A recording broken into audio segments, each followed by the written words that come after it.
ছবি তো চলতেছে না, হল সব ভাঙ্গা আলুর গোডাউন হয়ে গেছে, নিউজ করা হয়েছে আমি মারা গেছি।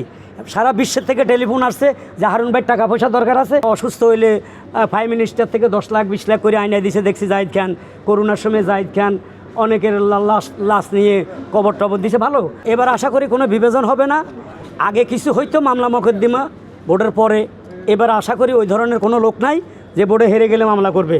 ওই ধরনের লোক এবার দাঁড়ায়নি, না করছে তো। ডিপজল সাহেবে অনেক অনুদান দিত, জাহিদ খানে আইনা দিত, অনেক অসুস্থ হইলে প্রাইম মিনিস্টার থেকে 10 লাখ 20 লাখ করে আইনা দিছে। দেখছি জাহিদ খান, করোনার সময় জাহিদ খান অনেকের লাশ নিয়ে কবর টবর দিছে। ভালো কাজ করছে। মাংস এমনকি গরু, ডিপজল সাহেবের ফার্ম থেকে গরু আনি জবাই করে যারা মোটামুটি কোরবানি দিতে পারে না, একটু গরুর শিল্পী তাদের বাসায় মাংস পাঠাইছে। আমারও ফোন দিছে, আমি বলছি না, আমি কোরবানি দিতে পারছি, আমার মাংস লাগবে না।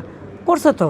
শিল্পীদের কাজের বিষয়, সেটা প্রডিউসাররা যদি ছবি না বানায় তাইলে শিল্পী সমিতির প্রেসিডেন্ট তো কিছু করতে পারবে না। এখন প্রডিউসার আসতে হবে, ছবি বানাইতে হবে, ছবি চলতে হবে। ছবি তো চলতেছে না, হল সব ভাঙ্গা আলুর গোডাউন হয়ে গেছে, কার জন্য বানাবে, কেমনে চলবে বলেন?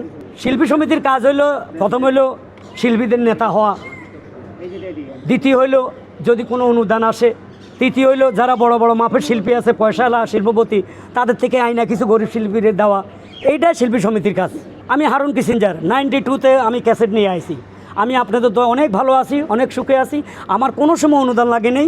এই যে আমি অসুস্থ হয়েছি, নিউজ করা হয়েছে আমি মারা গেছি, সারা বিশ্বের থেকে টেলিফোন আসছে যে হারুন ভাই টাকা পয়সা দরকার আছে। আমার ছেলে একটা রবেল খন্দকার কণ্ঠশিল্পী, সে বলছে আমাদের কোনো সাহায্য লাগবে না, শুধু আপনারা দোয়া, শুধু আপনারা আমার বাপের জন্য দোয়া করবেন। আমার ছেলে এটাই চাইছে সবার কাছে। না না, এবার দলীয়করণ আমি কিছু দেখি নেই। এই যে দলীয়করণ, আমি তো ওই মিশাবাই দোনো প্যানেলে গেছে, সেম ডায়লগে দিছে। হেলাল খান দোনো প্যানেলে গেছে, সেম ডায়লগে দিছে। তো দলীয়করণ কোথায়? যদি বলতো হেলাল খান যদি সাপোর্ট করতো এক দলটা, বলতাম দলীয়করণ, কারণ সে যেহেতু বিএনপির লোক। কিন্তু কিছুই বলে নাই। হেলাল খান বলছে যেই দলে পাশ করবে আমি চেষ্টা করব অনুদান আইনে দিতে।